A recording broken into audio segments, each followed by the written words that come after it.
한 기한이 있습니다. 적절한 기한이 있습니다. 하나님의 때가 있습니다. 하나님께서 모든 것들을 작정하십니다. 그래서 우리 다니엘서의 전체의 주제는 하나님이 역사의 주관자가 되신다. 이 모든 일들을 작정하시고 때가 참에 이 모든 일들이 일어나게 하시고 또 때가 참에 왕들을 폐하시고 또 하나님의 궁극적인 나라, 하나님의 나라를 세우게 될 줄로 그렇게 믿으시길 바랍니다. 작정한 기한이 있습니다. 알겠습니까? 은혜 시대, 교회 시대도 작정한 기한이 있어요. 그날과 그 시도 우리가 모르지만 하나님께서 계획하신 시간이 있습니다. 얼마 안 남은 거 같죠? 조금만 인내합시다. 너희에게 인내가 필요하면 하나님의 뜻을 행한 뒤에 약속하신다. 그렇죠? 우리에게 휴거의 선언을 약속하셨죠? 얻으려면 인내해야 돼. 그래서 성경적으로 보면 믿는 것은 곧 인내하는 거예요. 하나님의 약속을 붙들고 끝까지 인내하는 거예요. 언약의 자손을 두리라. 이삭을 주실 때까지 끝까지 인내하는 거예요. 우리에게 주신 약속, 휴거의 약속을 붙들고 끝까지 인내하는 자가 얻게 되는 거예요. 그게 믿음이요. 해봅시다. 인내하는 것이 믿음이다. 인내하는 것이 믿음이다. 작정한 기한이 있어요. 그 후에는 여러분 적그리스도가 이 땅에 뉴월드 오더를 세우겠지만 저에게 주어진 시간도 7년, 짧게는 1263년 만에 불과한 거예요. 이해가 됩니까? 그 후에는 주님께서 오셔서 이 땅에 적그리스도와 그 추종자들을 심판하시고 주님이 다스리는 나라, 그게 진짜 뉴월드 오더예요. 천년왕국을 건설하실 줄로 그렇게 믿으시기 바랍니다. 해봅시다. 작정한 기한이 있습니다. 적절한 기한이 있습니다. 오늘 보면 특별히 헬라의 북방왕, 그래서 셀루쿠스 왕조라고 하는데 지금의 시리아 지역, 터키 지역까지 같이 포함된 지역이라고 보면 됩니다. 그 지역을 통치하는 헬라 제국, 이 헬라 제국에서 일어났던 안티오쿠스 에피파네스라고 하는 8대 왕입니다. 이 적그리스도를 예표하는 그런 인물 중에 하나인데 그의 행적과 또 36절부터 기록된 자기 뜻대로 행하는 왕, 이건 적그리스도에 관한 예언이에요. 두 가지 예언이 같이 나옵니다. 같이 나오는 것은, 연이어서 나오는 것은 안티오쿠스 에피파네스의 행적이 적그리스도의 행적을 예표하고 있기 때문에 그렇습니다. 알겠습니까? 예.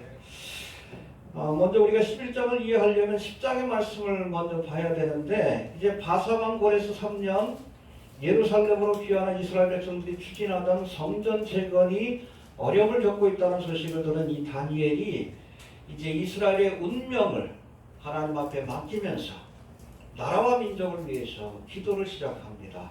할렐루야. 그게 여러분 유명한 세일의 기도예요. 열심히 기도할 때 하나님께서 보니까 10장 5절에 보니까 이 기도가 끝날 때쯤 우바스 정금띠를 띠고 세마포 옷을 입은 한 사람이 나타나서 앞으로 이스라엘 땅이 어떻게 이렇게 재난을 겪고 고난을 겪고 그 과정 속에서 하나님이 역사하실 것을 예언하시는 말씀을 줍니다. 할렐루야.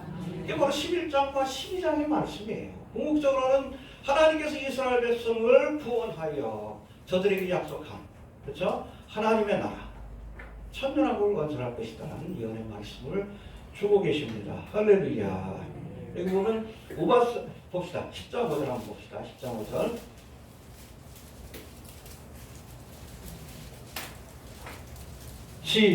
빨리빨리 보고 나갑시다. 시작. 그때 내가 물을 걸어가지고 한 사람이 생각하고 옷을 입고 머리를 감아서 주먹을 들고. 예, 이 모습 보니까 누가 생각나? 예수님 생각나요. 요한계시록 1장에 나와요. 이해가 됩니까? 구약에 전연하신 예수님으로 봅니다. 근데 이스라엘의 운명을 결정짓게 될 주변 나라들과 또 이 나라에서 일어난 한 왕에 관한 예언의 말씀을 전해주는데, 여기 보니까 지금은 바사국이 이스라엘을 지배하고 있으나 이 예언을 받을 때는 페르시아, 메데 바사 제국에서 총리 대신을 할 때니까, 아무튼 이스라엘을 지배하고 있으나 이 바사군이 나간 후에는 헬라군이 이룰 것이다. 해봅시다. 바사군이 나간 후에는 메데 바사가 이제 멸망받고 나서는 그 다음에 또 어떤 나라가 일어나요? 알렉산더 대왕이 세운 헬라군이 이룰 것이다. 이 헬라군은 또 헬라국을 건설한 알렉산더 대왕이 죽은 후에 이제 네 나라로 나눠지게 되는데 특별히 이스라엘과 연관된 나라가 북쪽에 있는 셀루코스 왕조, 이 북방왕입니다. 북방왕조. 남쪽에는 기억나세요? 프톨레미. 어렵죠? 아, 저도 근데 머리 쥐가 날라요. 또 그냥 이 중동의 고대 역사를 또 공부하려고 하다 보니까. 예. 아무튼 프톨레미, 이집트 지역이에요.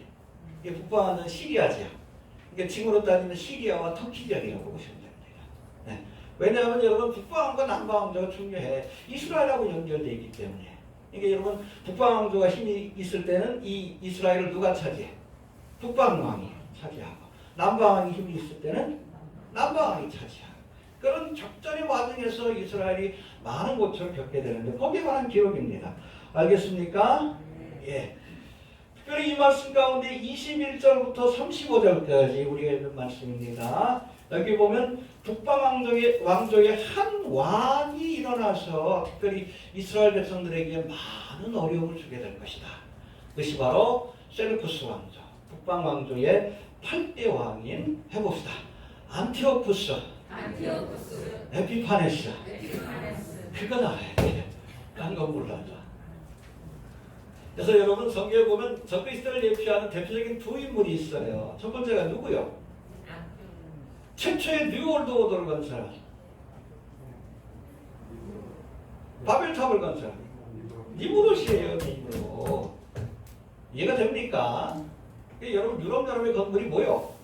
바벨탑이에요, 바벨탑. 저들이 꿈꾸는 나라가 뭐예요? 뉴월드 오더. 니무롯이 건설한 여러분 세계 제국을 다시 건설하겠다. 저들의 여러분 계획이 그게 바로 뉴월드 오더입니다. 그 꼭대기에 누가 있는 거예요? 피라미드의 꼭대기에? 호루스눈깔. 적그리스도. 이해가 되셔요?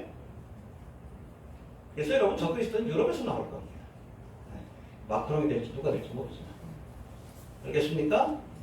어떤 뭐 학자들은 이슬람권에서 나올 거 아니에요. 유럽에서 나와요. 근데 뿌리가 로마기 때문에. 알겠습니까? 뭐 김정은이 또 적그리스도를 얘는 적그리스도는 매력적인 사람이기 뚱뚱하지 않아요. 전적인 게 뚱뚱하지 않습니다.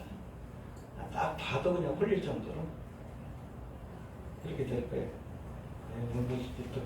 길어질 것 같은데 아무튼 니무롯과 함께 이 안티오쿠스 에피파네스는 특별히 여러분 하나님의 성전을 모독하고 거기에다가 뭘 세워? 누구? 제우스의 신상을 세워요. 근데 제우스의 얼굴이 자기 얼굴이에요. 이해가 됩니까? 결국에 자기 신상을 세우고 경배하기를 강요합니다. 그래서 이스라엘 백성들에게 여러분 돼지는 부정한 짐승 아니에요. 돼지를 잡아가지고 제사를 지내게 하고 그 고기를 제사장이 먹게 하고 아주 잔혹한 짓거리를 행했어요. 그 일들을 똑같이 반복해요. 누가? 마지막 때에 등장한 적그리스도가. 그래서 안티오쿠스 에피파네스 행적을 보면 앞으로 적그리스도가 어떠한 일들을 행할지 여러분 헤아려 새 것은 없습니다. 반복되는 일들이에요. 그래서 우리가 유추해 볼 수 있다. 해보시면 됩니다. 아무튼 니무롯과 함께 적그리스도를 예표하는 대표적인 인물인데 이렇게 21절부터 35절까지가 누구에 관한? 안티오쿠스 에피파네스 해봅시다. 안티오쿠스 에피파네스. 요거는 기억하셔야 돼요. 성경에 대해서 알려면 종말론에 대해서 알려면 적어도 안티오쿠스 에피파네스의 이름 정도는 기억해야 합니다. 그러니까 셀루쿠스 북방 왕조의 18번째 왕인데 바로 적그리스도의 그런 길을 예표하는 인물 중에 하나다라고 보시면 됩니다. 그리고 36절부터 45절까지는 해봅시다. 자기 뜻대로 행하는 왕. 예, 이건 바로 마지막 때에 등장할 적그리스도에 관한 예언입니다. 알겠습니까? 21절부터 35절까지는 적그리스도를 예표하는 안티오쿠스 에피파네스에 관한 예언이고 6절부터 45절까지는 직접적으로 마지막 때에 등장할 적그리스도에 관한 예언이다 라고 이해하시면 될 것 같습니다.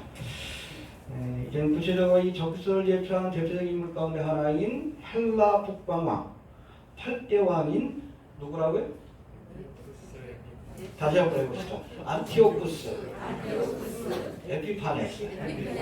예, 에피파네스와 이어지는 말씀 속에서 예언하고 있는 이 적그리스도에 관한 말씀을 통해서 앞으로 이 땅에 적그리스도가 와서 어떤 일들을 행할지 사실 우리는 그 전에 휴거되죠? 네. 제가 열심히 연구해가지고 지금 설교자를 올려놓고 있는데 뭐 딴 거 아니야. 남아있는 분들이 보셔야 돼. 어떻게 행할지. 역사적으로 BC 1160년대인가요? 그때 안티오스 에피파네스가 행한 일들을 적그리스도가 다시 행할 거예요. 우리가 이걸 알아야 합니다. 알아야 피할 수 있는 거예요. 알겠습니까? 예. 첫 번째 북방왕인 안티오쿠스 에피파네스에 대해서 한번 살펴볼 터인데 이 북방왕 안티오쿠스 에피파네스에 관한 이 예언을 받은 시기가 BC 536년입니다. 고레스 왕 3년에 BC 536년경에 받은 말씀인데 실제로 이 안티오쿠스 에피파네스가 헬라 제국의 8대 왕으로 등극한 시기가 BC 175년에서 164년, 11년 동안 왕이 됐어요. 적어도 360년 전에 예언한 말씀이에요. 근데 그게 너무나 정확하게 그 예언의 말씀이 성취가 됐어요. 요대로 문자적으로 성취가 됐습니다. 우리가 읽은 말씀들 복잡하지만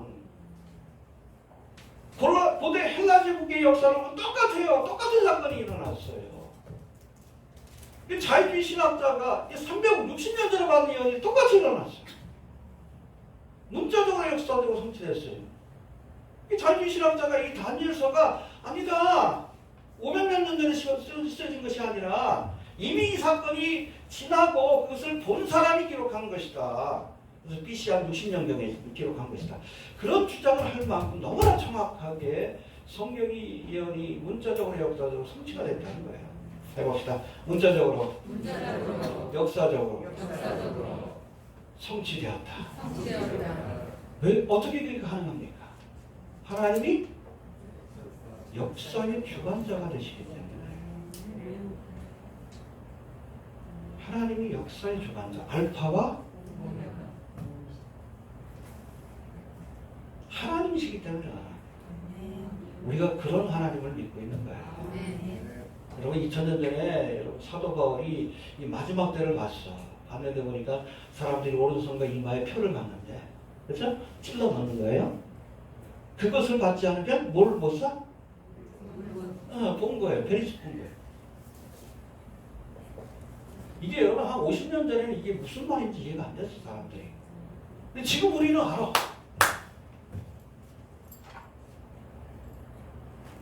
여러분 다니엘이 530년 전에 이 예언을 기록할 때도 구체적으로 자기가 받은 예언의 의미가 뭔지 몰라요. 근데 지금 우리가 더 잘 알아. 다니엘보다도 다니엘서를 더 잘 이해해요. 왜냐하면 예언이 성취되는 과정을 봐왔기 때문에 그래요. 역사가 증명하기 때문에 그래요. 사도 요한이 여러분 요한계시록을 기록했지만 그 내용을 우리가 더 잘 이해할 수 있는 시대를 살고 있습니다. 우리가 사도 요한보다 위대해서가 아니에요. 다니엘보다 위대해서가 아니라 숨겨졌던 말씀들이 이제 드러나는 마지막 시대를 우리가 살고 있기 때문에 그래요. 하나님은 작정하신 것은 반드시 이루십니다. 예, 잊어버리지 맙시다. 우리가 예언을 연구하는 이유가 바로 거기 있어요. 저는 그런 하나님이 아니면 안 믿습니다. 안 믿을 거예요. 그런 하나님이시기 때문에 제가 믿는데 그런 능력을 갖고 계시기 때문에 그 정도도 못하면 제가 왜 믿습니까? 그렇죠? 하나님이 역사의 주관자이심을 믿으시기 바랍니다. 성경과 역사가 증명하고 있어요. 지금도 증거하고 있습니다. 아무튼 에피파네스에 관한 예언이 정확하게 성취되고 있는데 그에 관해서 소개하는 말씀들 봅시다. 21절 봅시다. 시작.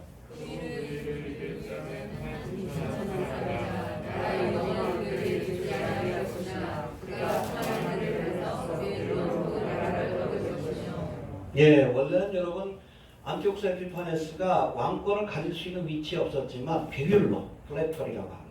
말을 잘해요, 말을 잘해요. 주변 사람들 쫙 해가지고 왕권을 취하게 되는 겁니다. 알겠습니까?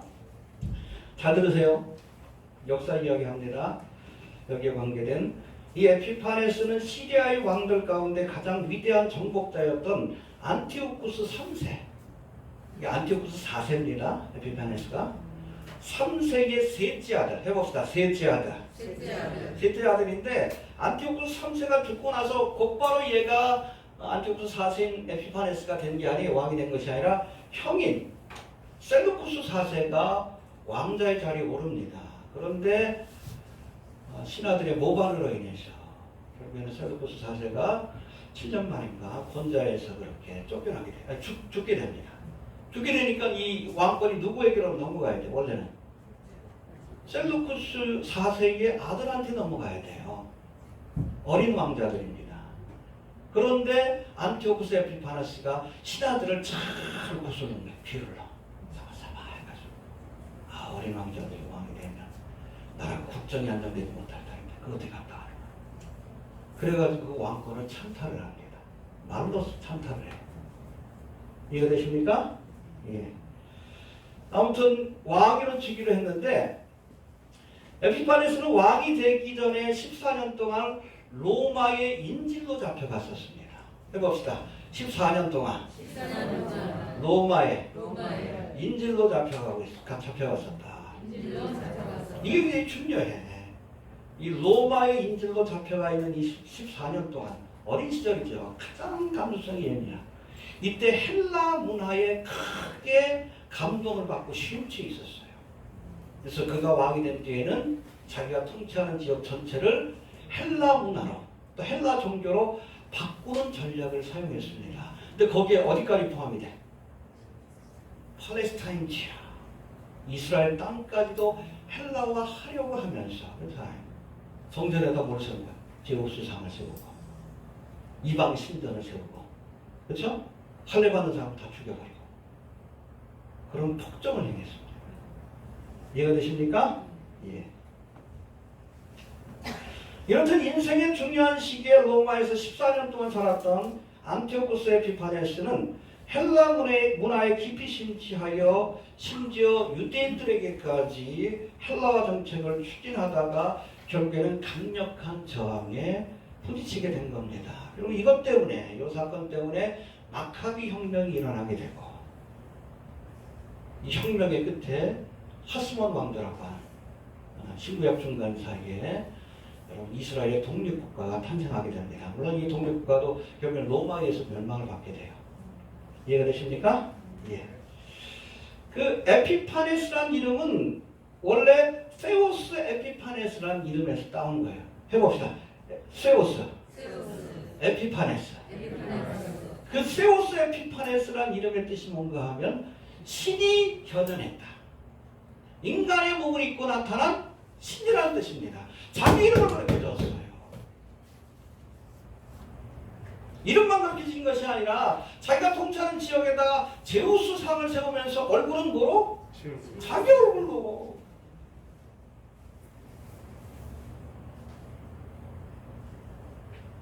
아주 교만한 자예요. 교만한 자. 자신을 숭배하도록 만들었습니다. 우리 그 역사에 보면 부고교를 세웠던 그 궁예가 있죠. 궁예가 뭐라고 했습니까? 사람들한테. 내가 미륵이다. 그렇죠? 그거예요. 다 보고 있어요.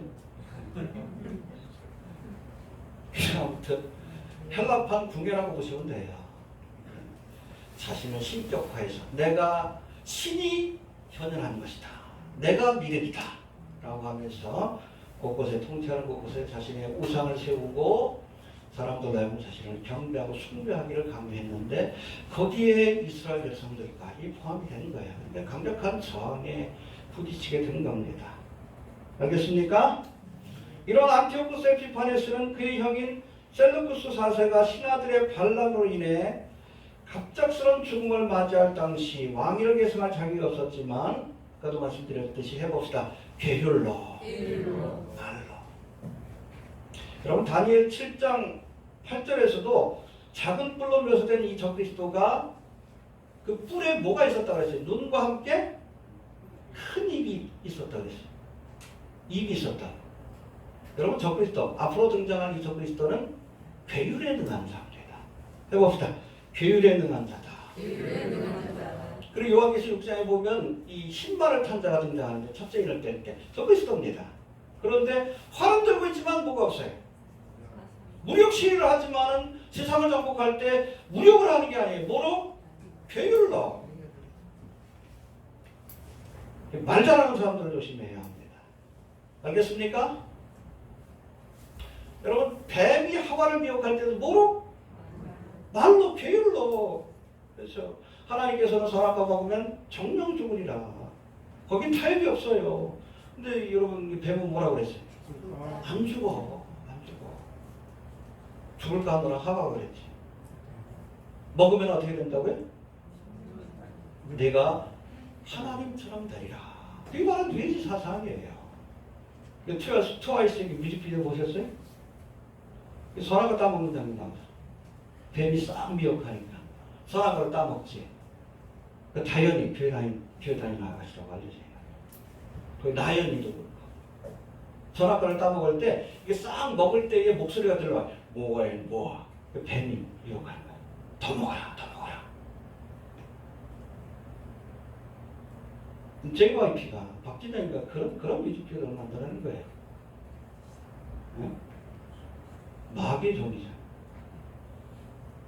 뭐 구원받았다고 뭐 예루살렘에 가가지고 뭐 예수님에 대해서 알게 됐다고 난리를 치더니 결국에는 뭐하인 뭐야. 선악과 먹어라.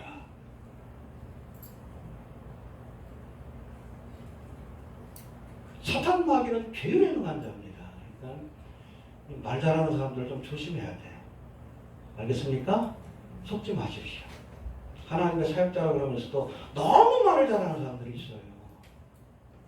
소시오패스처럼. 마크롱도 너무 말을 잘해요. 조심하세요. 차라리 투박한 게 나아요. 투박한 게 낫습니다.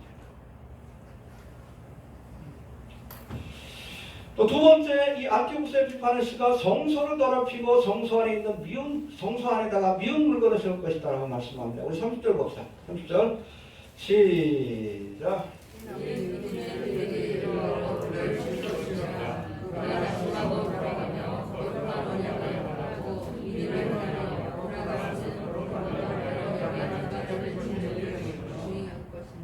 (31절) 군대는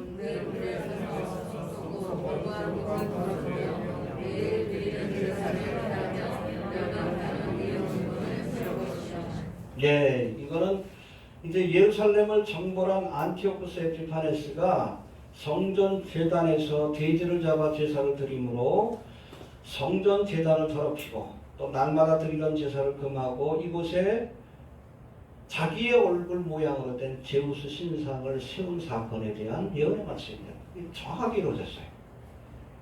구체적으로는 이집트에 대한 2차 원정을 마치고 돌아오는 길에 1차 원정 때는 대승을 거뒀습니다. 그러니까 국방왕이 남방을 정벌한 거예요. 1차 원정 때는 대승을 거뒀는데 2차 원정 때도 거의 대승을 거둘 뻔했는데 기뜸의 배라고 되어 있죠. 이게 로마예요. 로마 군들이 개입한다는 소식을 듣고선 급하게 철수를 한 거예요. 그러니까 화가 났지. 그 화풀이를 누구한테 합니까? 이스라엘 백성들에게 했어요. 왜냐하면 자기가 통치하던 지역 가운데 특별히 이스라엘 백성들은 이 안티오쿠스 에피파네스의 헬라화 정책에 반대했기 때문에 그래요. 우상적일 수 없잖아. 이 개인적인 분노를 유대인들에게, 이스라엘 백성들에게 쏟아부은 겁니다. 성전 제사도 금하고 성경도 보는 대로 다 불태워버리고 심지어는 어린아이들 할례 받죠? 부모들을 다 죽였어요. 수많은 사람들이 죽음을 당했습니다. 돼지로 제사를 지내게끔 만들고 그 돼지고기 먹지 않으면 또 죽여버리고 안식일 지키면 다 죽여버리고 성경은 보는 대로 다 태워버리고 실제로 일어난 일들입니다. 특별히 여러분 성전에다가 가장 거룩해야 될 성전에다가 멸망에 가져한 것이 거룩한 것을 선 것을 보거든.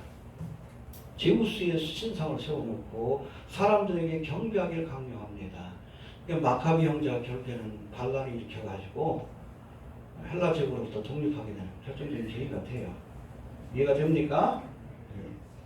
여러분 다니엘 9장 27절과 요한계시록 13장 15절에서는 장차 적그리스도가 등장하여 안티오쿠스 에피파네스와 똑같이 성전에다 뭘 세운다고요? 멸망에 가증하는 것. 자기 우상을 세우고 경배하기를 강요할 거예요. 누구에게? 이스라엘 백성들에게. 똑같은 사건이 반복이 되는 거예요. BC 167년에 일어난 사건이 똑같이 반복이 되는 거예요. 이해됩니까?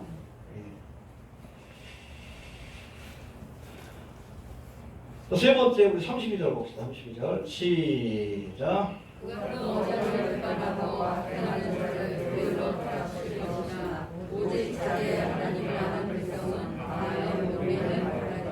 예, 이게 뭔가 안티오쿠스 에피파네스가 처음 왕이 될 때는 사실은 자기 권력 기반이 그렇게 튼튼하지 못하잖아요.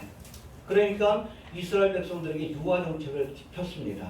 너희들의 종교, 문화 이런 것들 존중해 줄게. 너희들의 땅을 내가 지켜줄게. 그러다가 그게 말이 바뀌는 거예요. 권력을 잡고 나서 이제 헬라화 정책을 밀어붙이기 시작하는 겁니다. 결정적으로는 성전에다 우상을 세우고. 그렇죠? 해봅시다. 언약을 배반할 것이요.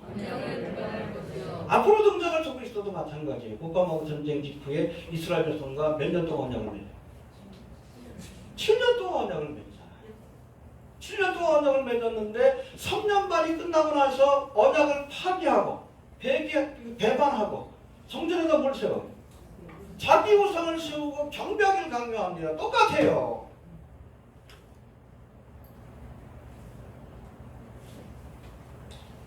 여러분 요한복음 8장 44절에 보면 이 사탄을 거짓말장이요 거짓의 아비라고 이렇게 표현합니다. 해봅시다. 사탄 마귀는 거짓말장이요 거짓의 아비라.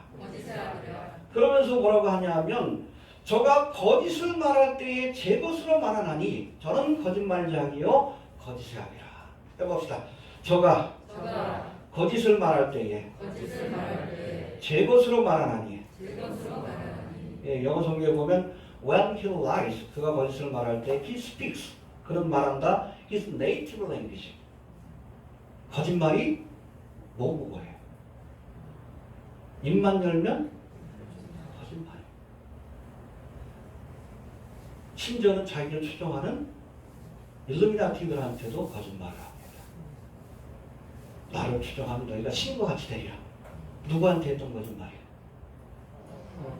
그게 뉴에이지 사상이에요. 근데 여러분 일루미나티들 뉴월드 오더를 세우려고 하는 자들은 그 말을 진지하게 믿어요. 그 어젠더가 바로 트랜스 휴머니즘이에요. 어떤 기술을 통해서, 지식을 통해서, 기술의 발달을 통해서 내가 시대 경제에 이룰 수 있다. 영원히 살 수 있다. 거짓말이에요. 죄 있었으면 사망인데. 회개하지 않으면 다 죽어요. 한 번 죽는 것은 영생할 줄로 착각해. 누가 거짓말하는 거예요? 그렇죠? 마귀는 태어날 때부터 거짓의 아비예요. 입만 열면 거짓말하는 거예요. 안티오쿠스 에피파네스처럼 적그리스도처럼 거짓말을 속지 않기를 바랍니다. 아무리 그럴듯해도 뱀의 말이 얼마나 그럴듯합니까? 이거 먹으면 네가 하나님처럼 되리라. 뭐해 뭐하 그러잖아. 먹으니까 죽잖아. 아무리 그럴듯한 말을 해도 여러분 속지 않기를 바랍니다. 적그리스도의 세력들이 앞으로 이제 뉴월드 오더가 오면 평안과 안전이 보장될 것이다. 평안하다? 안전하다. 자유를 빼앗아가는 거예요. 아니에요. 평안하다 안전하다 아니요. 노예가 되는 것이고 그리고 나서 7년 동안 난시되게 되는 거예요. 뭐가 평안이고 뭐가 안전이고. 사탄 마귀가 몰라요? 알아. 알면서도 거짓말하는 거예요. 왜? 한 영혼이라도 더 지옥으로 끌고 가기 위한 거예요. 거짓말이 저희의 모국어입니다. 아무리 여러분 적그리스도가 그럴듯한 말을 해도 적그리스도의 세력들이 그럴듯한 이야기를 해도 여러분 그 계율에 속으면 안 돼. 하나님의 말씀만이 진리예요. 알겠습니까? 정치에 미친 일부 목사들이 무슨 이 땅에 박정희 같은 지도자가 오면 이 땅에 하나님의 나라가 세워질 것이다. 거짓말이에요. 박정희 같은 지도자가 오면 박정희 같은 독재자가 되겠지. 거짓말이에요. 속지 않기를 바랍니다. 네.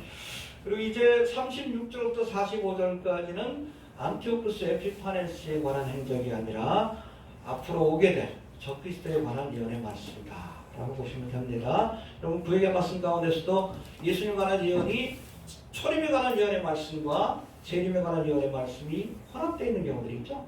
이사야 61장 같은 경우 이해되십니까? 마찬가지로 여기 있는 말씀도 21절부터 35절까지는 안티오쿠스 에피파네스 300년대에 이루어질 예언의 말씀이라면 36절부터 45절까지는 앞으로 적그리스도가 올 때에 마지막 때에 일어날 그런 예언의 사건을 설명한 것임을 우리가 기억할 필요가 있다는 겁니다. 이해가 되십니까? 예. 구체적으로 한번 살펴봅시다. 21절부터 35절까지가 셀루쿠스 8대 왕인 안티오쿠스 에피파네스에 관한 예언이라면 36절부터 45절까지는 해봅시다. 자기 뜻대로 행하는 왕. 예, 이게 적그리스도에 관한 예언인데 이 자기 뜻대로 행하는 왕이 안티오쿠스 에피파네스가 아닌 적그리스도로 보는 두 가지 이유가 있는데 첫 번째는 36절부터 45절까지 자기 뜻대로 행하는 왕이 행할 일들에 관한 예언의 말씀이 기록되어 있는데 이거는 안티오쿠스 에피파네스의 재임 기간 동안 이루어지지 않은 일들입니다. 그러니까 안티오쿠스 에피파네스에 관한 예언이 아니에요. 그리고 또 특별히 40절에 보면 40절 한번 봅시다. 시작. 마지막 때에 남방왕은 그를 들으니 북방왕이 병부와 마병과 많은 들로 거스름처럼 그에게로 가져와서 여러 나라의 병거와 우리는 성전까지 찾아갈 것이요. 예, 자기 뜻대로 행하는 왕을 남방왕이 치고 북방왕이 친대. 근데 안티오쿠스 에피파네스 북방왕인데 틀리죠? 그리고 또 보면 마지막 때에 이건 여러분 종말의 때를 표현한 대표적인 그런 표현법 중에 하나입니다. 마지막 때, 종말의 때에 있을 사건을 예표하고 있다. 그렇게 이해하시면 됩니다. 조금 어렵죠? 여러분 성경 가운데 제일 어려운 부분이 다니엘서 11장이에요. 어렵게 느끼시는 것이 당연합니다. 원고 보고 다시 한번 보셔요. 알겠습니까? 이따 위에 올라가니까. 아무튼 이거는 36절부터 45절까지는 누구에 관한 예언이다? 안티오쿠스 에피파네스가 아니라 마지막 때에 등장할 적그리스도에 관한 예언이다. 직접적인 예언이다. 이렇게 이해하시면 될 것 같아요. 그래서 앞으로 등장한 이 적그리스도는 어떤 사람인가에 대해서 한번 살펴봅시다. 한번 36절 봅시다. 시작. 무엇보다 크다라며 이상한 말로 신들의 신을 대적하며 통하기를 분노하시기 실제까지 하니 이는 그 작성된 일이 반드시 이룰 것이니라. 예, 이게 특징을 말하는데 첫 번째 해봅시다. 자기 뜻대로 행한다. 자기 뜻대로 행한다. 이게 뭐예요? 독재자란 얘기예요. 지금 뭐 독재 국가인 뭐 중국이나 뭐 북한 같은 경우에도 나름대로 법이 있어.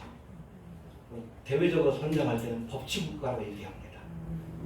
법을 통해서 나라를 다스린다. 그게 공화국이고 법치 국가지. 우리나라도 그렇고. 그런데 이 적그리스도는 자기 뜻대로 해요. 법도 다 무시한 거예요. 내가 곧? 그렇죠. 독재자예요, 독재자. 또 두 번째는 자기 뜻대로 행한다는 것은 하나님의 법과 말씀을 외면하고 무시한다는 뜻입니다. 하나님의 말씀. 지금 그렇잖아요. 하나님의 말씀을 외면하잖아요. 그렇죠? 하나님의 창조 질서를 외면하고 동성애를 퍼뜨리고 있고 그렇지 않습니까? 성경에서는 여러분 매를 아끼면 자녀를 버린다고 되어 있어요. 자문에 체벌이 필요하다고 되어 있습니다. 학대로 이어지면 안 되지만 근데 지금 뭐 저 체벌을 금하는 법을 지금 만든다 그러잖아. 왜 그래요? 왜 이런 일들이 벌어집니까? 적그리스도의 세력들이 권세를 잡고 있기 때문에 그래요. 자꾸 여러분들의 어린 자녀들을 이제는 부모의 통제로부터 빼앗아서 국가가 통제하려고 하는 거예요. 국가에서 자기 마음대로 가르칩니다. 좀 미국 같은 경우에는 아예 공립학교에서 동성애하는 방법을 가르쳐. 그리고 그뭐 사수를 가르칩니다. 악마를 숭배하고 귀신을 소환하는 방법. 뭐 그런 것들을 가르쳐요. 점점 우리 어린 자녀들을 빼앗아서 뉴월드 오더. 그렇죠? 루시퍼를 숭배하는 세상에 합당한 아이들로 바꿔나가요. 미국 같은 경우에는 신실한 그리스도인들 가운데 공립학교에 보내지 않고, 왜냐하면 가면 애가 이상해져. 동성애자가 되고 오컬트 문화에 빠지고 하나님을 부정하고. 왜? 적그리스도들을 장악하고 있죠. 집안에서 여러분 개인적으로 가르치는 그런 사람들이 많이 있어요. 가정에서. 근데 그것도 자꾸 불법으로 하려고 지금 시도를 하고 있습니다. 큰 흐름 속에서 지금 진행되는 일이라는 거 우리가 알아야 돼요. 알겠습니까? 체벌금지법. 단순한 법이 아니에요. 우리 아이들을 결국에는 부모로부터의 그 권위로부터 빼앗아서, 통제로부터 빼앗아서 국가 통제 관리하는 뉴월드 오더의 자산으로 삼겠다. 뉴월드 오더에 합당한 아이를 만들기 위한 과정이라고 이해하시면 됩니다.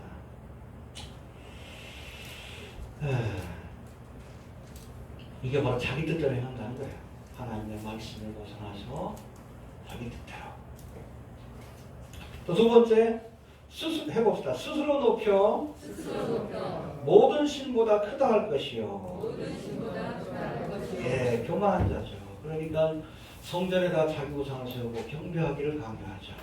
이사야 여러분 14장에도 보면 루시퍼가 원래는 천사장이었지만은 내가 하나님과 비밀이라 하나님의 보좌를 탐했다가 결국에는 쫓겨나서 사탄이 된 거 아닙니까?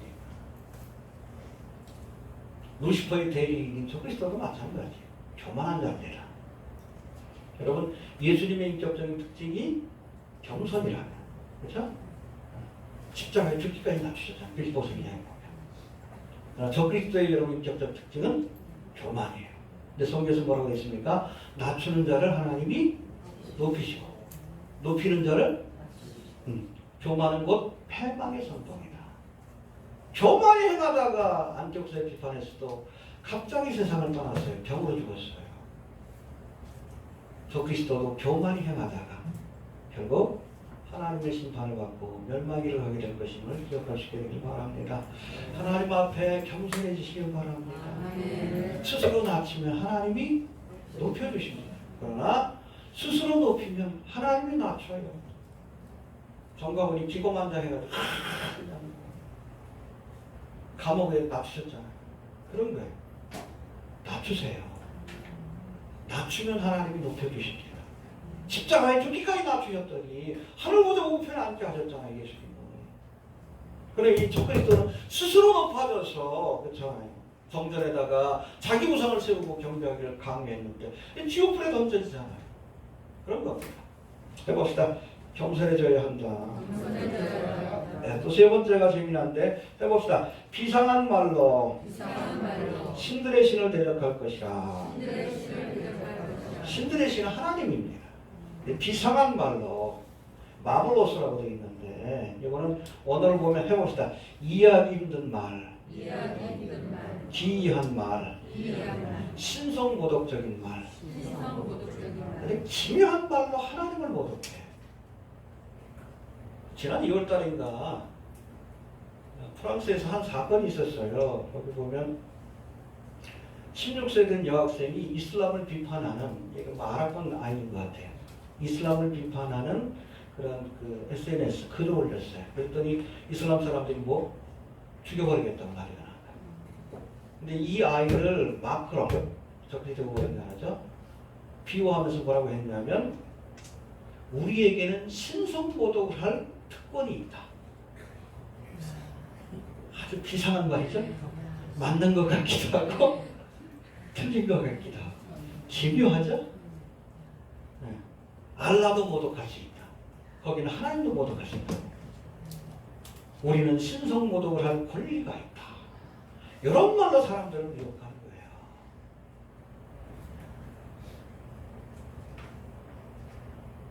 그렇죠? 대단한 사람이죠? 이게 바로 비상한 말입니다. 비상한 말로 사람들을 미혹할 것이다. 잊지 않길 바랍니다. 그리고 37 37절 여기도 재미난 말씀 나오는데 37절 봅시다. 시작. 그 여자의 신들과 여자의 사모하는 것을 돌아보지 아니하며 아무 신들이 돌아보지 아니할 것이나. 예, 열주의 신들과 뭐 신들을 돌아보지 않는다. 거기다가 또 하나 여자의 사모하는 것을 돌아보지 않는다. 해봅시다. 여자의 사모하는 것을 돌아보지 않는다. 여기에 대한 두 가지 해석이 있습니다. 첫 번째는 여자의 사모하는 것이라는 것, 많은 여자들이 적그리스도에게 매력을 느껴서 대시하는데 그걸 다 외면한다는 거예요. 이 말씀을 가지고 이 적그리스도가 여자에 관심이 없는 동성애자가 아니겠는가, 뭐 이렇게 추측하는 분들이 계시는데 어느 정도 뭐 일리가 있는 그런 해석 중에 하나입니다. 그래서 미국에서는 그 농담처럼 그런 얘기 한 적이 있어요. 역대 대통령 가운데 이 사람이 뭐 적그리스도가 될 것이다, 그렇게 뽑혔던 인물들이 있습니다. 뭐 오바마도 그런 케이스고, 부시도 그렇고, 로널드 레이건 있죠? 레이건 같은 경우도 그럼요. 레이건은 참 황당해. 그 주장하는 게. 로널드 레이건의 풀네임이 뭔가 하면 로널드 윌슨 레이건이에요. 근데 로널드도 6글자고, 윌슨도 6글자고, 레이건도 6글자. 666이라고. 황당하죠? 그래서 트럼프도 라스트 트럼프라고. 뭐 그런 얘기가 있는데. 그런 얘기를 하면서도 클린턴은 아닐 것이다라고 얘기를 했습니다. 왜? 여자를 너무 좋아하잖아. 뭐 그런 얘기가 나올 정도로. 여하튼 뭐 여자에 관심이 없는 동성애자가 아니겠는가. 실제로 이런 마크롱이 동성애자라는 얘기가 있어요. 부인하고는 형식적인 관계고, 저는 뭐 동성애자는 얘기 있는데 뭐 그런 해석이 있고, 두 번째가 흥미로운데 잘 들으세요. 이 여자의 사모하는 것을 창세기 3장 15절의 말씀과 연관짓는 겁니다. 창세기 3장 15절 그럼 읽어봅시다.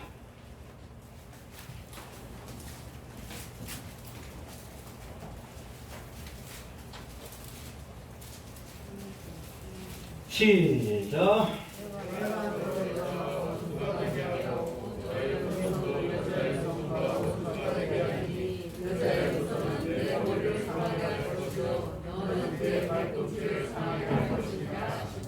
예, 이걸 우리가 프론토 가스펠이라고 합니다. 처음으로 나온 복음이라고 얘기를 해요. 여기서 여자의 우선은 누구예요? 예수님이죠. 모든 여러분 이 땅에 태어난 사람은 다 남자의 우선이에요. 근데 유일하게 남자의 도움 없이 태어나신 분이 예수님이십니다. 여자의 우선이 예수님의 뱀의 머리, 사탄의 권세를 무너뜨릴 것이다. 부서뜨릴 것이다. 어디에서? 테텔레스타, 십자가에서. 죄와 사망의 권세를 이기셨습니다. 할렐루야. 잘 알고 있는 것이죠. 여기서 보면 장차 여자의 우선이 뱀의 머리, 즉 사탄의 권세를 무너뜨릴 것이라고 말씀했는데, 이 예언은 우리가 알다시피 2000년 전 예수님이, 여자의 우선인 예수님이 오셔서 십자가에서 대속의 사역을 완성하심으로 이루어졌습니다. 해봅시다. 이루어졌다. 문제는 아담이 에덴 동산에서 뱀에게 이런 말씀을 주실 때, 그때 그 옆에 있던 하와가 이 말을 들으면서 자신이 바로 뱀의 머리를 밟을 여자의 후손을 낳을 것이다 라고 생각했다는 거예요. 이해됩니까? 자기가 여자의 후손을 낳을 것이다. 그 예언이 자기 때에 이루어질 것이다 라고 믿었다는 거예요. 그 증거가 4장 1절에 나옵니다. 4장 1절 한번 봅시다. 창세기 4장 1절 시작.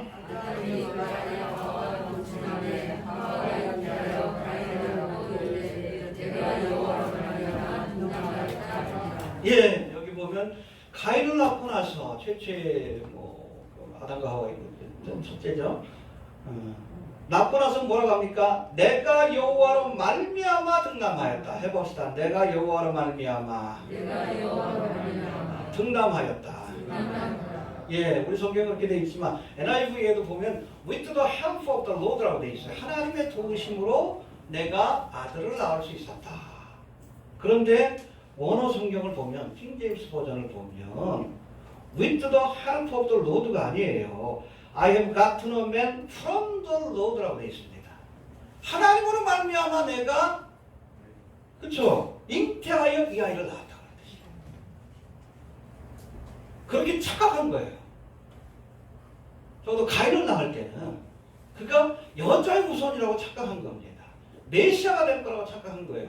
그런데 그 기대가 어떻게 됐어? 최초의 살인자가 됐잖아. 실제로 이 여는 누구에게? 예수님께 이루어진 겁니다. 알겠습니까? 앞서 살펴본 것처럼 여자의 후손을 낳는 특권은 결국엔 누가 누리게 돼요? 예수님을 낳은 마리아에게 돌아갑니다. 엘리사벳이 그렇죠? 세례 요한의 어머니 엘리사벳이 마리아가 잉태되고 나서 엘리사벳 집에 찾아가죠. 갔더니 6개월 된 뱃속에 있던 세례 요한이 팍 뛰어 감동이 돼가지고 예수님이 오시니까 그때 엘리사벳도 성령에 감동이 돼가지고 예언의 말을 하는데 그때 마리아에게 뭐라고 합니까? 여자 중에 내가 복다르다. 왜?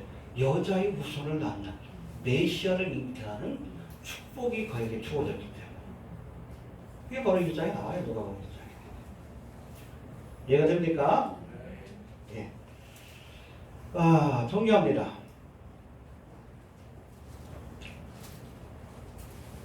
앞서 살펴본 것처럼 여자의 후손을 낳는 특권은 예수님을 낳은 누구에게 돌아갔어요? 마리아에게 돌아갔지만 적어도 예수님이 탄생하기 전에 창세기 3장 15절의 말씀을 알고 있던 유대 여자들의 가장 사모하는 것이 무엇인가? 메시아를 잉태하는 거였다. 이게 여자의 사모하는 것이라는 말씀의 의미라는 거예요. 그런 거로 이 해석대로라면 적그리스도가 여자의 사모하는 것을 돌아보지 않는다는 것은 뭐예요? 여자의 후손인 예수 그리스도를 무시하고 또 대적할 것을 예언한 말씀입니다. 정리가 되죠? 그리스도가 여자의 사모하는 것. 모든 여인들이 기다리는 메시아를 무시하고 대적할 것이다. 그도 그럴 것이 여러분 적그리스도가 무슨 뜻이요? 그리스도를 대적한다는 겁니다. 알겠습니까? 지금도 적그리스도의 문화가 세상에 퍼져 있잖아요.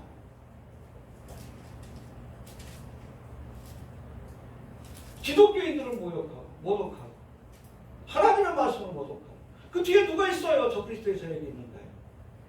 여자의 사모하는 것을 돌보지 않는 무시하고 대적하는 적그리스도의 세력이 있다는 걸 우리가 알아야 합니다. 이해가 되시죠? 또 그런가 하면 38절을 봅시다. 이 적그리스도에 대해서 시작.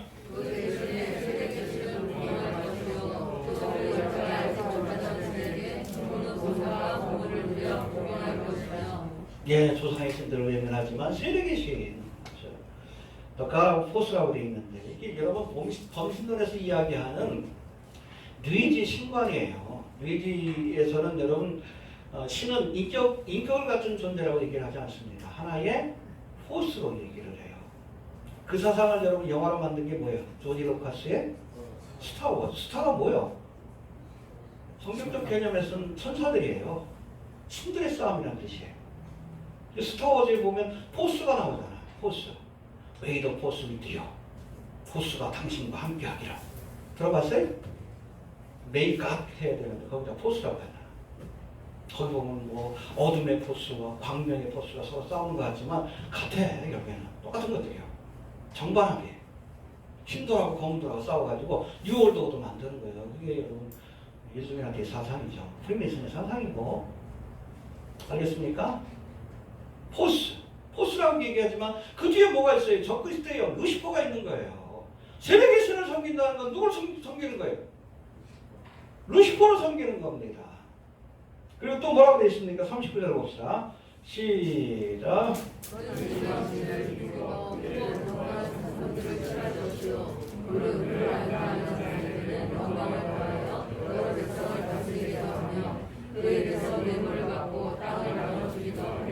예, 이방신을 힘입어 견고한 성도를 취할 것이요. 이방신. 여기도 뭐 세력의 신하고 같은 개념이에요. 그래서 지금 세상의 권세를 갖고 있는 자는 어둠의 영들입니다. 우리의 씨름은 혈과력에 대한 것이 아니요 정사와 권세와 이 어둠의 세상 주관자들과 하늘에 있는 악의 영들에 대합니다. 언제 빼앗겼어? 본래 누가 갖고 있었어? 세상을 통치하는 거예요. 응? 만물을 다스리는 아담에게 주어졌어요. 그걸 빼앗겼어. 무슨 사건으로? 선악과의 사건으로 사탄에게 넘어간 거예요. 예수님을 미혹할 때도 천하만국 영광을 보여주며 내가 줄 테니까 나에게 절해라 그러지. 그 마귀에게 빼앗긴 권세를 되찾는 과정이 요한계시록이에요. 이해되시죠? 아담이 범죄함으로 빼앗긴 것. 십자가의 사건을 통해서 법적으로는 빼앗았어. 되찾아왔어요. 그러나 실질적으로 아직까지도 지배하고 있어요. 주님이 오셔서 여러분 사탄 마귀를 또 적그리스도를 심판하시고 이 땅에 주님의 나라를 세울 때 비로소 그것이 이루어지게 되는 거예요. 실효적인 지배가 이루어지는 겁니다. 알겠습니까? 그러나 지금은 여러분 공중의 권세 잡은 자인 사탄 마귀가 이 모든 것들을 관장하고 있어요. 그러니까 이방신의 힘을 입어서 정사하면서 이 모든 세상 주관자들의 힘을 입어서 세력을 넓혀가는 겁니다. 적그리스도가. 알겠습니까? 자, 이방신 혹은 세력의 신으로 불리는 루시퍼를 의지해서 세상을 정복한 뒤에 여기 보니까 그를 따르는 자들에게 뇌물을 받고 권세를 나눠주며 함께 세상 나라를 다스리게 될 것이다. 알겠습니까? 적그리스도가 이제 뉴월드 오더로 완성하면 이제는 전 세계를 어떻게 10개의 번역으로 나눠서 그들에게 자기를 추종하는 자들에게 그걸 줄 겁니다. 그 가운데 세 지역은 자기가 직접 통치하고. 이해가 됩니까? 그걸 말씀하는 거예요. 그 다음에 우리 35절 한번 봅시다. 시작.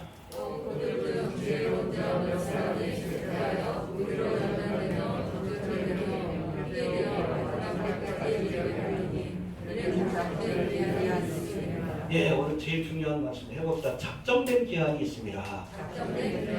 이건 안티오쿠스 에피파네스에 관한 거예요. 그래서 167년에 예루살렘 성전을 들어가서 자기 생일날 우상을 세웁니다.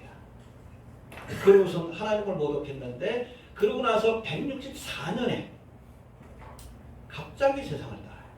병으로 죽습니다. 하나님의 심판을 받고 3년 만에 죽어요. 우상을 세운 지 3년 만에 심판을 받고 죽습니다. 적그리스도도 똑같아. 36절 봅시다. 시작.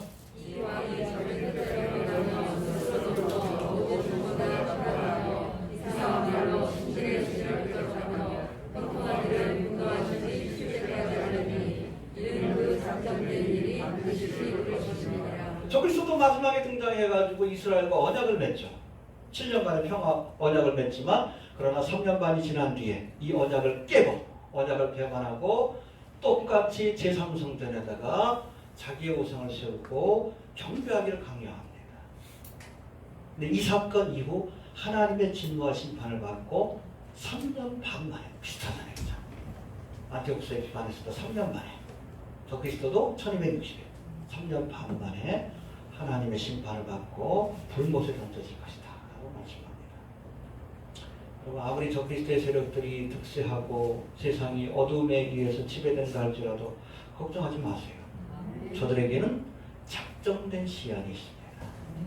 하나님이 심판하기로 작정한 시간이 있어요. 최근에 여러분 한 10년 동안 시진핑이 권력을 잡으면서 중국 내에서 기독교인들에 대한 핍박이 굉장히 심해지고 있어요. 최근에는 뭐 교회에 있는 십자가를 다 걸어갔대요. 자기만 섬기라고. 근데 그런 일들이 본격화되면서 뭐가 터졌어? 코로나 빵 터졌어.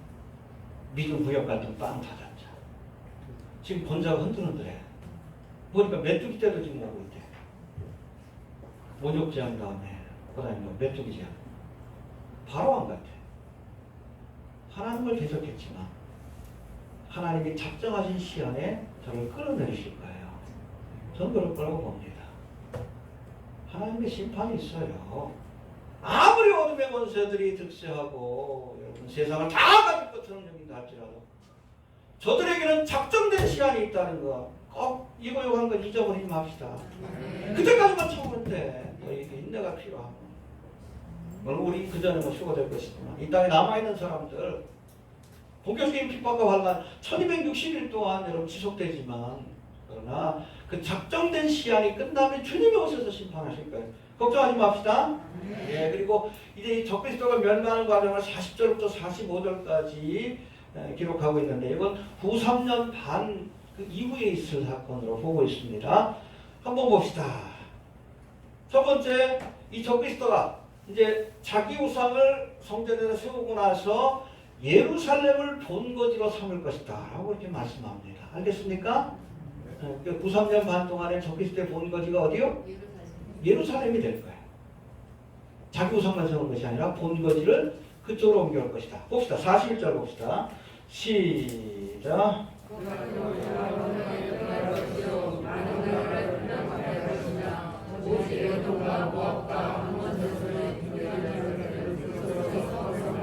예, 그가 영화로운 땅에 들어갈 것이요. 영화로운 땅이 어디고?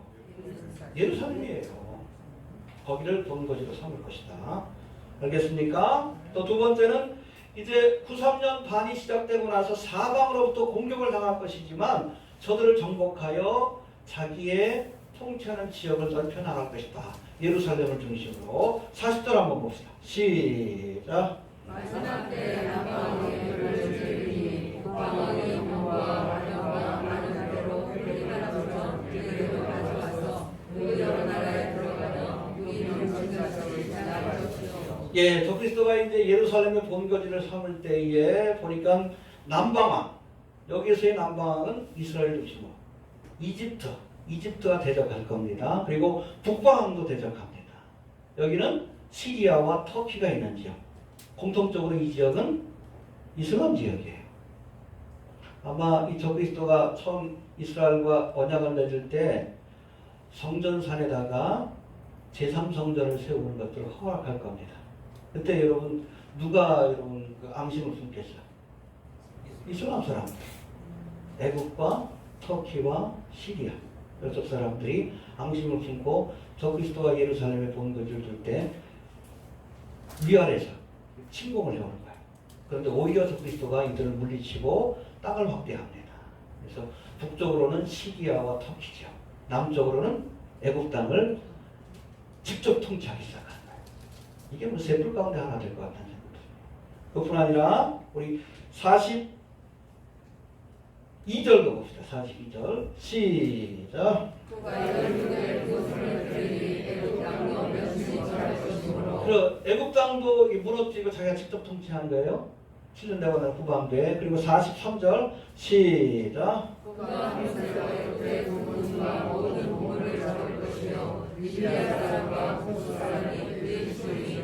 예, 애국뿐 아니라 애국에 여러분 서쪽 지역에 리비아가 있어요. 그리고 남쪽 지역에 부수, 지금의 수단이라는 땅이 있습니다. 고가마국 전쟁에도 뭐 동원이 되지만 이 지역을 정보를 해서 자기가 직접 통치한다는 겁니다. 알겠습니까? 그런데 유일하게 여기 보니까 41절 봅시다. 통치를 못하는 곳이 있어요. 시작.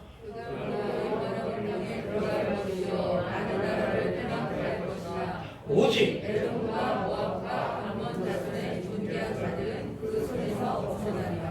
에돔과 모압과 암몬. 예술에 가시면 들어가시죠. 어디예요? 요르단이에요. 여기는 적그리스도가 빼앗지 못할 것이다. 왜요? 마지막 때에 이스라엘을 위한 두 피처가 바로 여기입니다. 에돔과 모압과 암몬. 에돔 땅에 페트라가 있고 와디람하고 페트라가 있고 모압 땅에 부쉐이라가 있어요. 보스라. 어떤 사람은 뭐 페트라가 도피처가 될 것이다. 최근에는 여러분 부쉐이라. 여기 소돔성에서 가까워요. 의대공원에서 굉장히 가깝습니다. 바로 넘어오면 돼. 이번 책에도 그냥 들어갔어요. 이 지역을 하나님께서 지켜주시는 거예요. 적그리스도가 빼앗지 못하죠. 왜? 이스라엘 백성들이 멸망에 가져간 것이 거룩한 곳에 선 것을 보거든 빨리 도망가라. 어디로? 보스라로. 여기로 도망가라는 얘기예요. 요르단 땅으로. 400m만 바로 갑니다. 멀지도 않아요. 걸어가도 얼마 안 돼. 그때가 여러분 겨울이 되지 않기 위해서 기도해라. 안식이 되지 않기 위해서 기도해라. 왜 안식일? 안식일은 뭐요? 도망가기 힘드니까 계엄령이 막 내려질 거예요. 자기 우상 세우고 경배하기를 강요하면서 계엄령을 때릴 겁니다. 적그리스도가 예루살렘에서. 근데 안식일이면 도망 못 가잖아. 그리고 겨울이면 어떻게 돼요? 겨울에는 우기예요. 비가 오면 여러분 많은 간헐천들이 물로 차. 길이 막혀버려서 도망가지 못해요. 겨울이 되지 않도록 기도하라. 그러니까 그런 말씀이에요. 빨리 도망가라는 거예요. 빨리. 모압과 암몬과 에돔 땅으로 하나님이 예비하신 도피처럼. 피지에 있는 게 아니에요. 몽골에 있는 게 아니에요. 유일하게 성경에서 말하는 도피처는 여기 에돔과 모압과 암몬 땅 후시엘이랍니다. 보스라, 시펜이라 하나님의 우리, 양의 우리라는 뜻을 가요. 여기서 이스라엘 백성 가운데 3분의 1을 하나님께서 기적적으로 지켜주시다가 예수님이 재림할 때 저들이 주님과 함께 천연왕국에 들어가서 제사장 나라로서 세상을 통치하게 되는 겁니다. 그 지역을 하나님께서 지켜주신다고 하는 말씀이에요. 명시되어 있습니다. 알겠습니까? 옛날에는 페트라가 어딘지 아시죠? 레이더스 나오는 그 페트라. 거길 거라고 했는데 많은 고고학자들이 거기가 아니라 좀 소돔 땅에서 가까워 북쪽으로 좀 올라가거든요. 보스라가 될 것이다. 지금 그렇게 보고 있습니다. 제가 그래서 요한계시록 강의에 그걸 특별히 넣었어요. 그 보시는 분들이 스테로 지역에 사시는 분들이 그쪽에서 좀 걸으면 제가 보기엔 하루 정도는 가요. 하루까지도 안 걸릴 거야. 얼마 안 돼. 보스라까지. 빨리 도망가야 돼. 상세하게 말씀해 주셨어요. 그리고 결론적으로 45절을 한번 보고 마칩시다. 시작.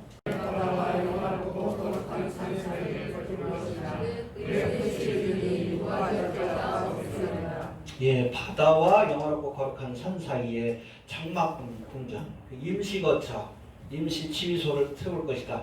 여기 어딜 것인가? 여기 바다는 어디예요? 이스라엘 바다는 어디입니까? 서쪽으로는 지중해, 동쪽으로는 갈릴리 바다와 사해를 의미합니다. 그리고 영화롭고 거룩한 산, 예루살렘. 예루살렘하고 지중해 사이. 아마겟돈이죠. 누기또 언덕입니다. 여기에 자기 궁전을 세우고 지휘소를 세우고 재림하실 예수님을 대적하기 위해서 싸움을 기다리다가 진멸하게 될 겁니다. 알겠습니까? 네. 이런 말씀이에요. 정리합니다. 어렵죠? 어려워도 굉장히 중요한 말씀입니다. 하나님께서 계획하시고 그대로 이루십니다. 하나님의 계획이 이루어질 작정하신 기한이 있다. 이걸 꼭 기억할 수 있게 되길 바랍니다. 이것이 헬라의 역사가 증명하고 있고 이미 존재했던 안티옥스 에피파네스 그 행적을 통해서 증명해주고 있고 아직 성취되지 않은 36절부터 45절까지의 예언도 그대로 성취가 될 겁니다. 알겠습니까? 저가 한때 여러분 어둠의 권세에 의지해서 세상을 정복하고 만왕의 왕으로서 서게 될 것이지만 저에게 주어진 시간은 한때와 두때와 반때 1260일에 불과하고 주님께서 오셔서 저를 심판하시고 이 땅에 참된 왕이 되신 할렐루야. 네, 저 그리스도가 자꾸 그리스도를 흉내내는 왜 여러분 예루살렘에다가 자기 거처를 삼습니까? 거기가 바로 예수님이 통치할 것인 줄 아니까 예수님 흉내내는 거예요. 예수님 흉내내는 거. 흉내내다가 지옥 가는 겁니다. 이해되시죠? 작사는 기한이 있고 주님의 예언대로 이루어질 겁니다. 알겠습니까? 네. 다음 주는 다니엘 12장 아마 다니엘 서는 보고는 끝나게 될 것 같은데 잘 좀 머리에 정리하시길 바랍니다. 안티오쿠스 에피파네스는 저 그리스도를 예표하는 인물이고 그가 행했던 가장 하나님 앞에 저 그리스도를 닮은 가증한 일은 자기의 우상을 성전에 세우는 것인데 제우스의 우상, 자기 얼굴 처럼 제우스의 우상을 세운 것인데 이것은 7년 저걸만 때에도 반복이 될 것이고 저가 작정한 기한에 하나님의 심판을 받고 죽은 것처럼 저 그리스도도 하나님이 작정하신 기한에 심판을 받고 멸망의 길을 가게 될 것을 우리가 꼭 기억할 수 있게 되길 바랍니다. 또 피터는 어디 있다고요? 요르단에 있습니다. 알겠습니까? 성경에 명시되어 있어요. 혹시 남아 계신 분 계시면 요르단으로 피하라고 그러셔요. 알겠습니까? 이스라엘은 적어도 한 3년 반 동안에는 재앙이 없을 거예요. 패스오버 하다가 저 그리스도가 우상을 세우고 경배하기를 강요할 때 그때부터 본격적인 핍박이 시작될 터인데 그때는 빨리 요르단 지역으로 피해야 합니다. 그래야 이 재앙을 패스오버 할 수 있어요. 이해가 되십니까? 예. 기억할 수 있게 되길 바랍니다. 주신 말씀 붙들고 우리 잠깐 한번 기도합니다. 좀 코로나 사태로 좀 잠잠해질 수 있도록 동네에서 지금 빵빵 터져가지고 지금